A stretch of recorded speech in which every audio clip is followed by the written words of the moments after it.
When Rohey Malick Lowe was elected as the Lord Mayor of Banjul in 2018, she didn't just win an election, she broke a glass ceiling that had stood since the founding of the Gambia's capital. As the first democratically elected female mayor in the country's history, her journey was never going to be easy. Entering a deeply traditional, male-dominated political arena, Mayor Lowe faced intense scrutiny, systemic disbelief, and the immense pressure of proving that a woman could lead the nation's capital through turbulent times.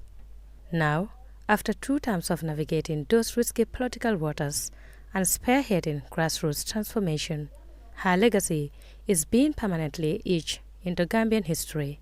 The triple launch at the Dawda Kairaba Jawara International Conference Center, featuring a new biographical book, a documentary, and an official magazine, is far more than a ceremonial celebration.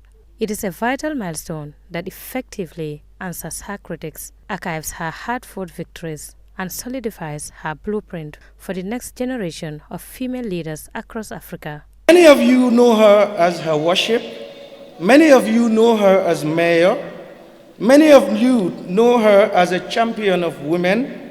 But for me, it has never been that simple. Because somewhere along this journey, she became much more than a mayor. She became a mentor, a guide, and in many ways, a mother figure. Today is not merely a celebration of an individual. It is a celebration of what is possible when courage meets conviction, when leadership meets service, and when a woman refuses to accept the limitations that society sometimes places before her. The atmosphere inside the conference center was nothing short of a heavy sense of account. This launch represents a major effort to document modern Gambian political success. Among the high-profile local dignitaries present was the leader of the United Democratic Party, lawyer Ousainou Darboe, alongside senior party officials, government representatives, women across the country, and civil society. The centerpiece of the event was the official unveiling of the book titled The Woman of Substance and Barrier Breaker. It was authored by veteran journalist and the National Assembly member for Serekunda West, Honorable Madi Sise. Addressing the crowd, Honorable Sise explained that documenting the stories of resilient African women in public service is vital for inspiring the next generation of leaders. At the beginning of her candidature as a woman, and not only a woman, but also the only person that is opposing a sitting mayor in Banjul. She was the only candidate that was opposing throughout the country, that was opposing a sitting mayor. That was a tough game for her. She was one of the only candidates of the United Democratic Party that is contesting in a region that no sitting member of parliament of the UDP was. That was also another very difficult challenge for her. That is why the book is titled on the second phase as a barrier breaker. This woman was able to face all those challenges and came out victorious. The book details the major structural and policy transformations in the capital city since Mayor Lowe assumed office. Following the book presentation, the audience was introduced to the official commemorative magazine presented by journalist Omar Ba, alongside a screening of a new documentary by journalist Ansumana Eso-Nyasi.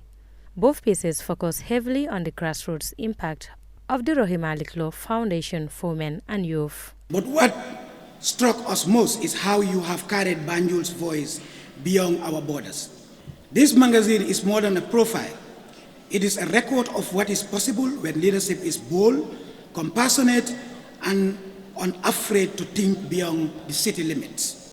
A key highlight was the Water for Women initiative, a project that has successfully brought clean, accessible drinking water to numerous rural villages and communities across the country. The event also drew massive international solidarity. Speaking at the event, the mayor of Kermassar North in Senegal, Adama Sarr, praised Mayor Lowe's commitment to sustainable urban development. This sentiment was echoed by her leadership, Abigail Masal Katung, who noted that Mayor Lowe's achievement continued to break glass ceilings far beyond the borders of the Gambia. So today, it's all about the evidence about my sister. There are archives of a revolution led by a great woman who took the name and the capital of this great city across oceans, continents, and into the highest chambers of global power. When Her Worship was elected the Mayor of Banjul in 2018, she inherited a city rich in history, but burdened by neglect. She did not complain, she acted, and as a woman of courage, it's surely in her deeds. The special guest of honor of the event, the governor of Nigeria's Bayelsa State, Senator Doyi Diri, had the honor of officially launching the publications. Governor Diri paid a glowing tribute to Mayor Lowe, stating that her track record proves that she is indeed a true barrier breaker in African politics. And what we celebrate here is a proof that vision, diligence, compassion, patriotism, and all of that leadership, when sustained, can deliver measurable and improvements that affects the lives of our people. It is better that you are celebrated when you are still on the seat than when you have left. And that's what is happening to you today. We celebrate you. Taking the podium to express her gratitude, Mayor Lowe, who also served as the Vice President of the Global Parliament of Mayors and President of the African Women's Municipal Network, Rafela, thanked the residents of Banjul for their unwavering trust. She noted that her work has always been guided by a desire to advance gender equality. This journey, it is all for you. You are not waiting for change. You are the change. Grateful. You deserve all the thanks in this world. Thank you. This is not just my story. It is our story. It is the story of what happens when a girl from Banjul dares to dream big and a community refuses to let her fail. The historic day concluded with a vibrant display of traditional music and dance, awards of certificates celebrating regional unity and a legacy of public service.